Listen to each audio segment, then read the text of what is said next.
Hello, everyone. Welcome to Intro to Microdosing, how to use psychedelics and microdosing to design a life that you love.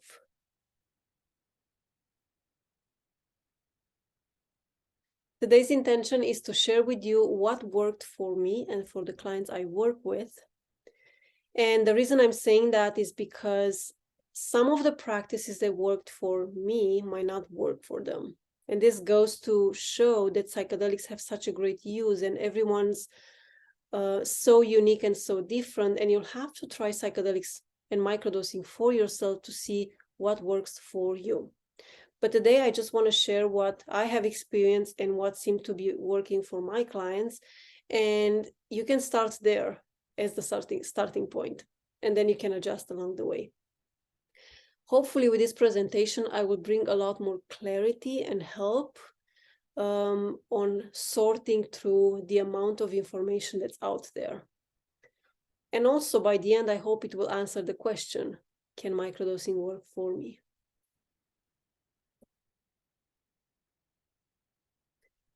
But before I dive into the meat of this conversation and this presentation, I want to talk a bit about me and my journey with microdosing and psychedelics, because I think it's relevant for why I'm standing here today in front of you presenting this. I used to be a special education teacher back in Romania, and my major was in psychology, and I loved working with people. I still love working with people. I was always fascinated by how humans work, by how they are operating, their inner landscape, their emotional landscape. And it was always so intriguing to me how we make decisions, how we connect with others, how we, access different planes, how we, go into all these like metaphysical spaces too. And that was the things I was passionate about. But my life in Romania was not very amazing, because, and when I say not amazing, it was actually quite depressive, because my whole life I had been disregarding who I was just to comply and please others, to comply with the rules that would get me the love and acceptance that I wanted from people and from my family and from society in general.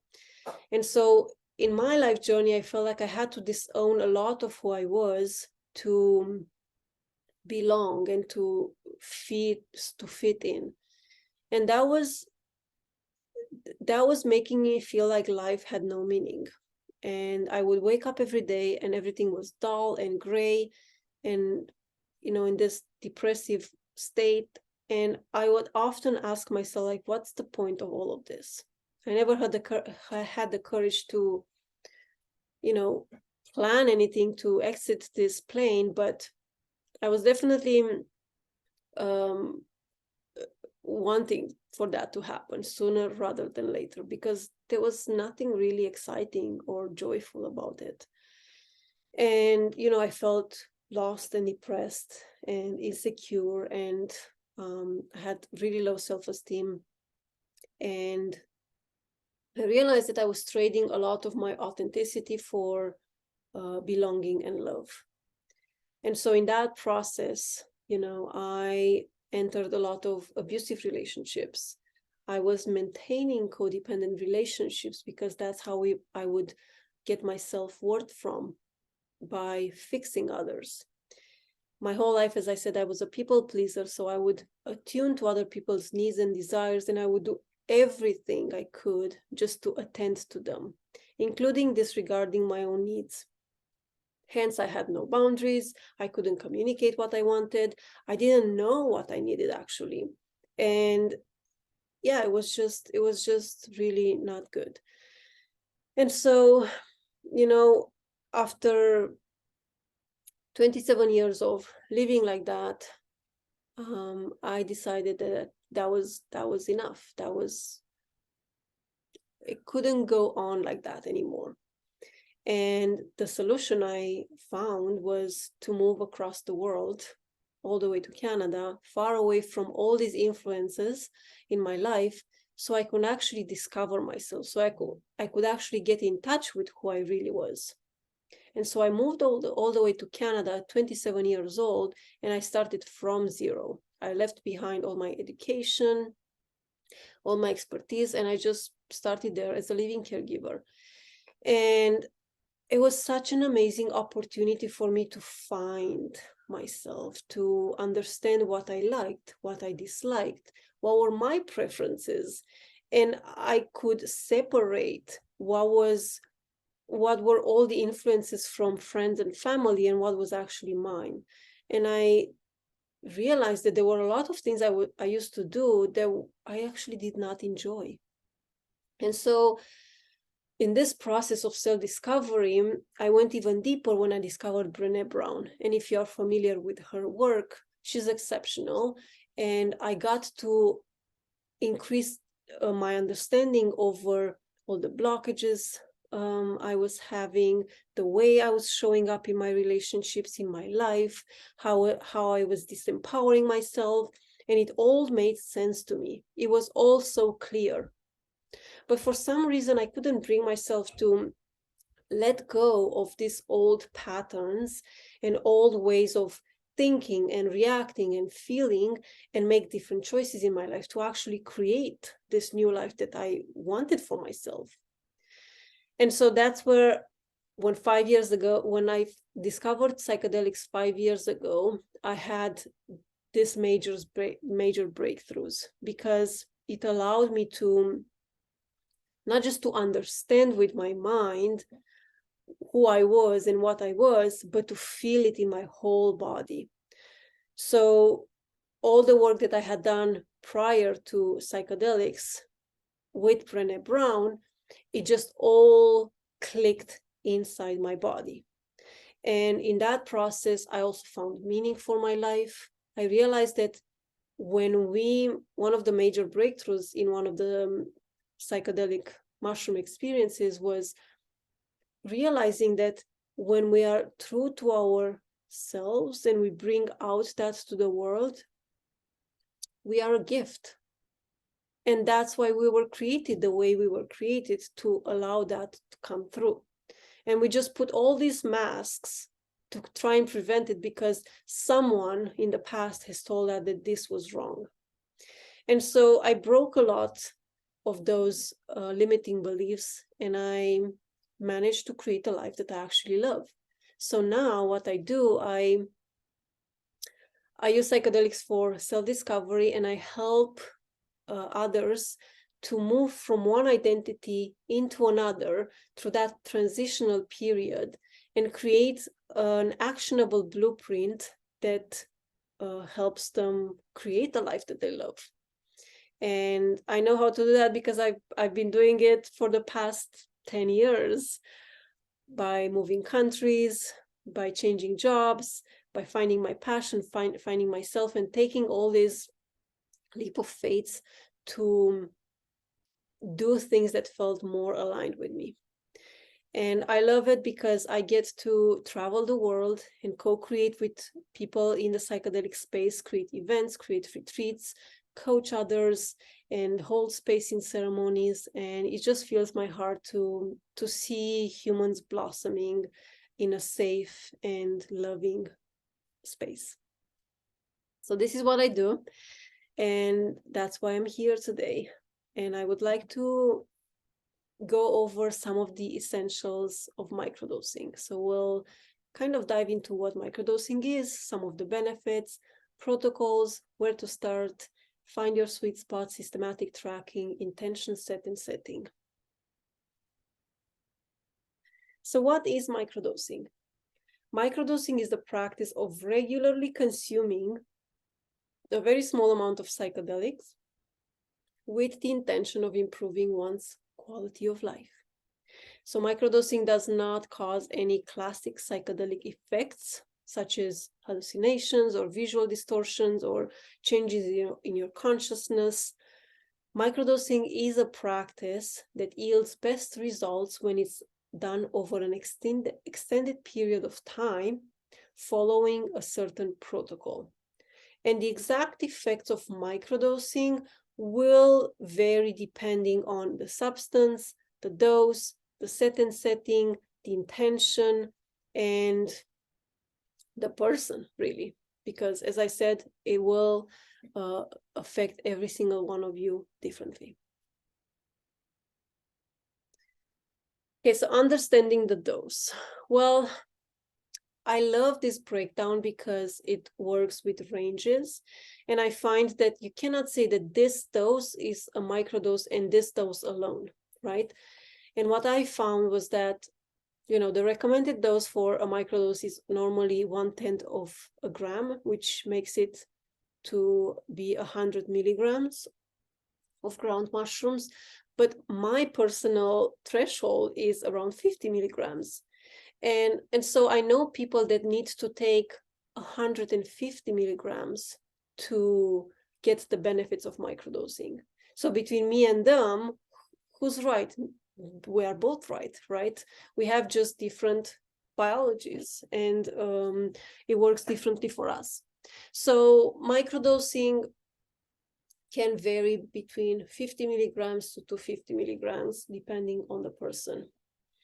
A mini dose is anywhere between 350 and 750.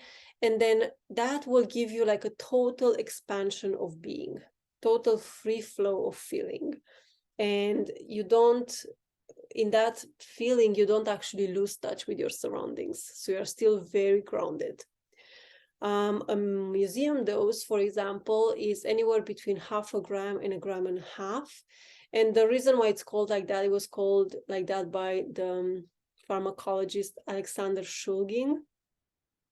He's the one that invented MDMA, for those who don't know. And he refers to the fact that this dose, at this dose, you can still participate in public activities, such as, you know, going to the museum or, you know, going to a movie without attracting attention to you. So nobody will know that you're actually, you know, on something.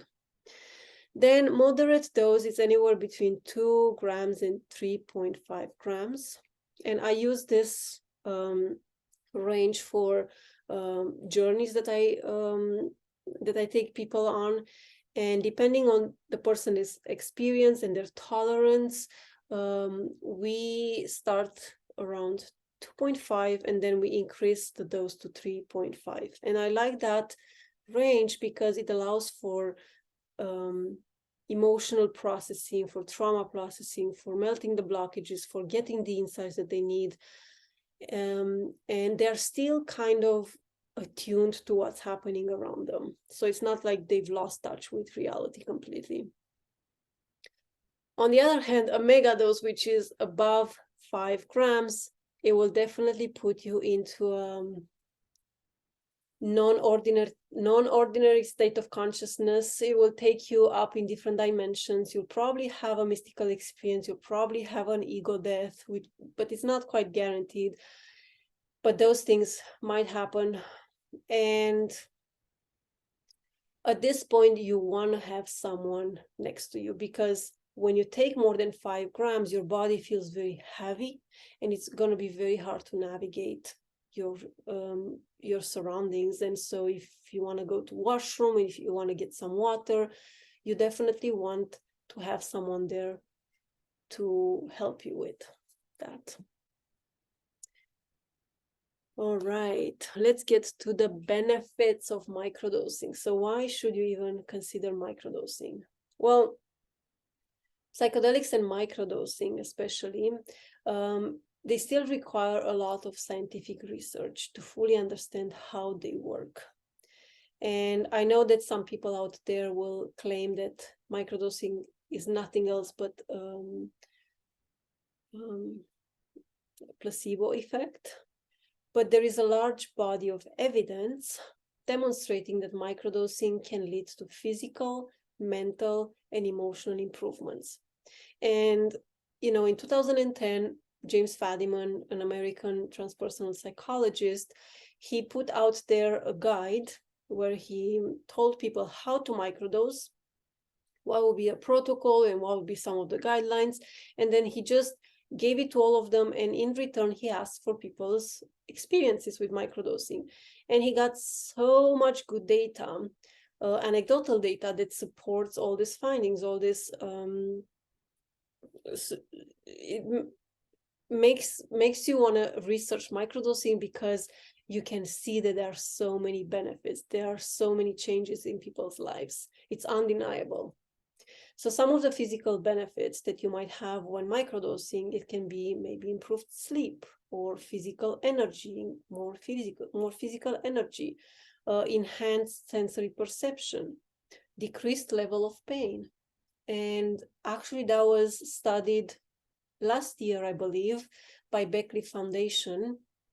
And they've realized that if people microdose with 20 micrograms of LSD, then their tolerance to pain increases. So they can endure more physical pain. Also, among the physical benefits is that it can help with addiction, smoking or alcohol, or even compulsive, obsessive compulsive behaviors. Mental benefits would be improved concentration and focus, entering flow states a lot easier, increased creativity, problem solving, a more balanced mood, positive self-talk. Instead of having all this critical inner voice, you switch that with something more pleasant, and that really helps people. And then, you know, as I mentioned, creativity, it's not just artistic expression, but because different areas of your brain will connect differently, you get to look at problems from different angles, and with that you get to be more creative in solving problems. Some of the spiritual benefits are increased emotional awareness, more presence, feeling a sense of wonder, belonging, unity, and there is a lot more gratitude that one has for life. Disadvantages. So some of the disadvantages, they're not all listed here, but these are more frequent than others. It's like fatigue, and potentially because of a change in physical needs, and it can also be an indication of underlying emotional and physical needs that needs to be addressed.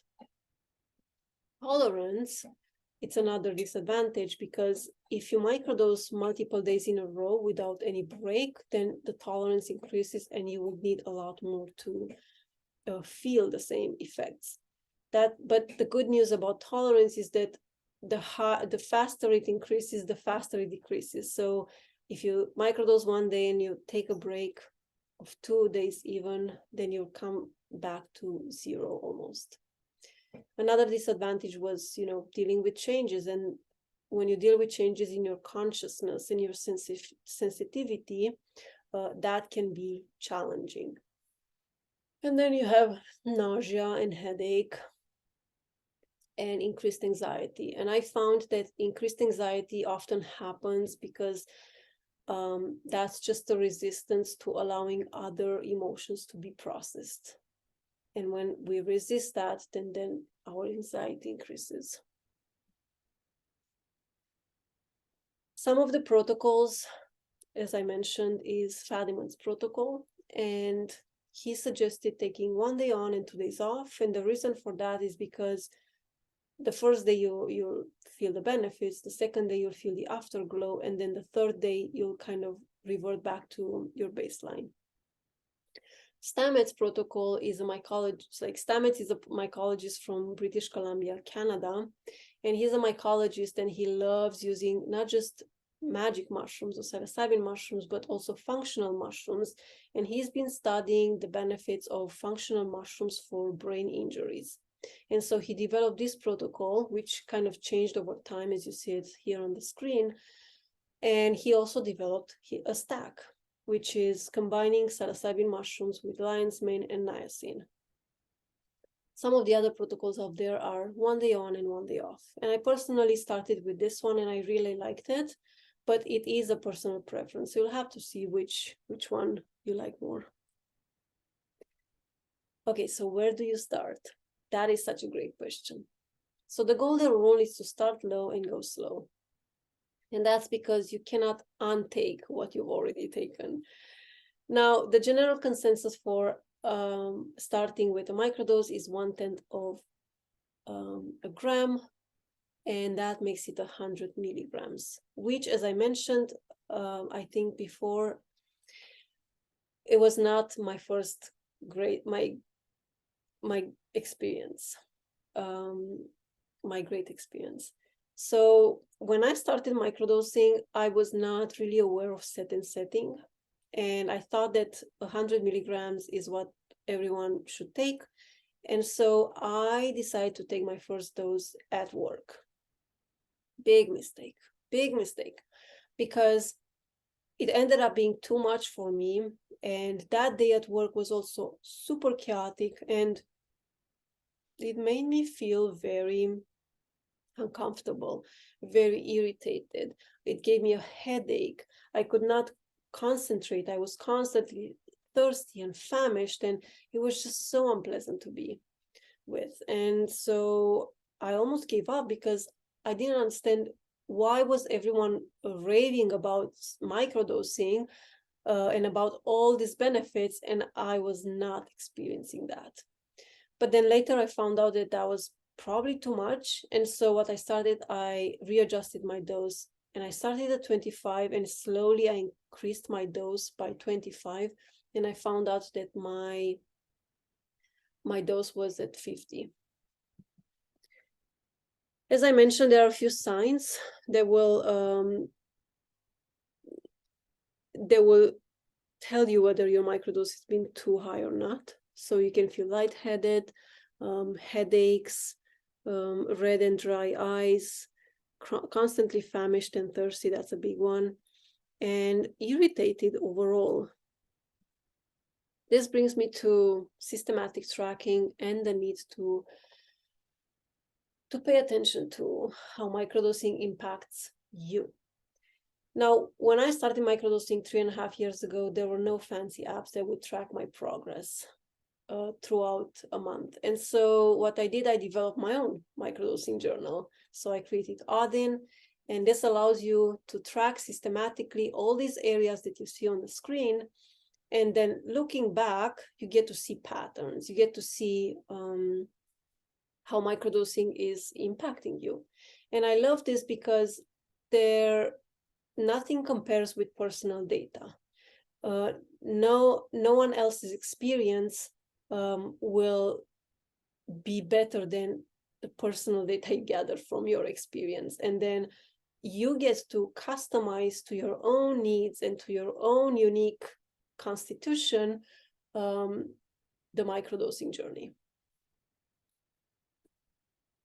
Okay, so the importance of set and setting and intention. Intention is not a goal.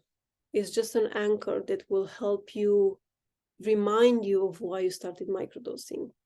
For example, I used to set an intention just to be more open or curious, or to surrender and not be as controlling.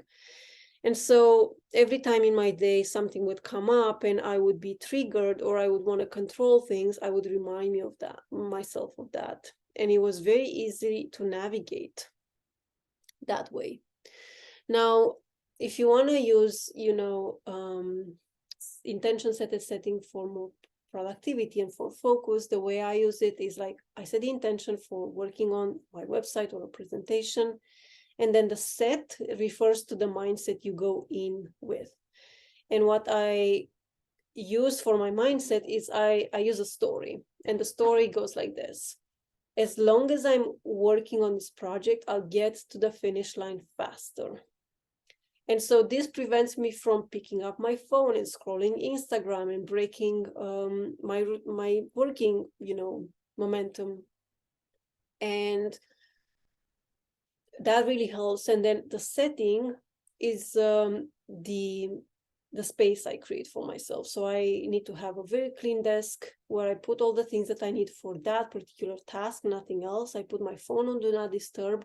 I set an alarm for 25 minutes just to kind of work uninterrupted for 25 minutes. And then for 5 minutes, at the end I dance, and I use movement to kind of release all the sitting anxiety, and then come back even more focused. So that's another example of how you can use intention, set and setting, to kind of help microdosing in the direction you want to go. So this is it for now. I'm so happy you joined. If you want to contact me, here is my email. You can find me on Instagram as well. And you can also join my 30-day microdosing challenge. You can find that on the website. And for the next 24 hours, I will have the microdosing challenge at 50% off. And that's a discount that will end 24 hours from now and will not come back ever. So thank you so much again. Talk to you soon.